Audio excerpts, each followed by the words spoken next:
В Нижнеколымском районе в государственном природном заповеднике Медвежьи острова проходит ежегодный учет берлог белых медведей.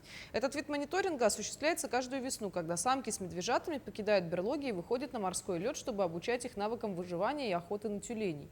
В это время специалисты, используя снегоходы и специальное оборудование, обследуют участки с высокой вероятностью нахождения родовых берлог. В этом году для упрощения поиска был применен дрон с тепловизионной камерой. На сегодняшний день уже завершены 2 этапа исследований. Впереди заключительный 3-й этап.